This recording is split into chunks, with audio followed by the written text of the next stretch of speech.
po jako akawuwo ekintu kigugumuka nga kirimu n'amabaati entisa neba nene nnyo abantu ne bakaaba abaana ne baka. Abatuuze ku kyalo Ggobera ekisangibwa mu Muluka gw'e Kabanga mu ggombolola y'Empatta mu disitulikiti y'e Mukono basigadde mu gw'ebisami oluvannyuma lwa kibuyaga okusalako ekitundu kyabwe n'asaanyaawo amayumba ssaako n'emmere ng'ono tabadde mu nkuba. Ennyumba ezisoba mu 10 ssaako n'emmere ebyonooneddwa era mu kiseera kino abatuuze abawerako tebalina wakwegeka luba nga n'ekyokulya batandise kuwamanta kiwamante. Naye bwe ntuuse mu kitundu w'ensula nga bannange beeyuna ekibira nga balaba kibuyaga esuula enku waliwo we tujje enku badduka emisinde okugenda okuzifuna nange nenjagala mbagobere nengenza okulanga embuyaga si ya bulijjo olw'okuba nti ndi mukyala mulokole ntandikiddewo okusaba awo nentandika okusaba kanisa nenjiragira nti togenda ngenza okulanga ekanisa eddawo ng'egwa munda mabaati 2 gokka gatambudde. Abamu ku batuuze aboononeddwako ebintu byabwe okuli Teddy Lubega ne Federesi Nasuna bano batubulidde engeri ensooka eno gye yatandiseemu ng'eno ebaddemu n'omuliro nga bano tebasigaza mayumba ssaako n'ebintu ebikozesebwa mu bulamu obwa bulijjo. Oluvannyuma embuyaga n'egenda ne yeezinga waliwo ekitundutundu kya Musumba Munafu asumbira Kabanga Musumba Sala ne yeezinga awantu awo n'eremerawo nnyo nga bweyimuka nga wansi ayina omuko ogwa bbulaaka wakati ayina ogwa omweru waggulu ng'eriko omuliro ogwaka naye ng'embuyaga ewuuma eringa ng'emmotoka zino zirukulula ne zireeta ebintu ebizituwagagira gugugugugugu nga amabaati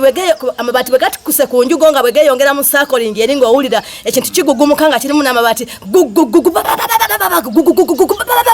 entisa n'eba nnene nnyo abantu ne bakaaba abaana ne bakaaba. Nga manye enkuba egenda kutonnya naye nagenza okulaba enkuba tetonnya nga mpuliranga emmotoka eduduma nagenza okufuna obweru ng'enkuba empewo efuuwa empitirivu ennyo nnyo ng'ensitula n'okunsitula nesiddamu mu nnyumba kati nengenda mu kafumbiro natuuse mu kafumbiro nalebanga mabaati gatikkukako ku kafumbiro. Olabira bino ekyokuzzaako bakyakyebuuza nga bano batulambuza ebifo ebikoseddwa omubadde n'emisiri gy'emmwanyi kwa badde basomera nga n'abamu ebatwalidde emmere gye babadde bafumba bano era bawanjagidde bekikwatako okuvaayo babadduukirire kubanga tebamanyi kiddako nga muno mulimu n'ekkanisa eyatwaliddwa. Naye ng'ekintu kiduduma nnyo dudududu ani asooka esimbye wali yonoonyeemu esepiti n'emmere n'enva naye n'amasowaani agamu byatise emiti egimenye n'ebitooke etuuse mu kitundu wano okunninaana mu maaso gange wewetedderese emmwanyi waliwo emmwanyi z'omugagga ezibadde zisomerwako bazisimba nga basomerawo ebyobulimi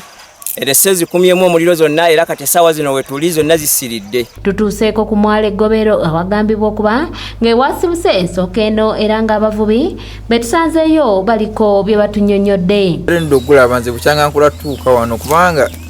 ovanga ku kintu ekikwata ebbaateri nga oleba nga lirimu sitiro agamba ati magumu nebifuuka nga busaaniko bwennyininyini obulengera mu bbanga wooti nga sose nendowooza nti bisubi engabayi bisubi nga nengera nga buveera nga busituse kumbe mabaati zisikirabangako oba ki simanyi naye nga nze neewuunyize n'empewo sigirabangako bukyangambiirawo. Abakulembeze mu kitundu kino okuli ssentebe w'ekyalo kino Mubaraka Sebuzibwa ssaako n'omumyuka wa ssentebe Yakobo Kalunye ekigudde ku kyalo kyabwe bagamba nti nabo babadde tebakirabangako era bano balajjanidde woofiisi ya Ssaabaminisita ssaako n'ey'ebigwa tebiraze okuvaayo bataasa abantu baabwe kubanga embeera gye bali mu nzibu ddala. Kyaffe bukyangambiirawo sikirabangako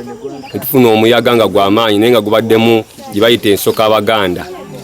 naye ensooka bwezze ekitundutundu kyange kyonna ekyeggobero kyonna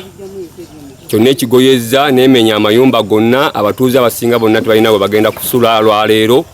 emmere yonna egimazeewo tebalina kye bagenda kulya. Omubaka Nabbanja okusobola okuba nga mutudduukirira minisitule y'ebigwa tebiraze Pulezidenti Museveni mutudduukirire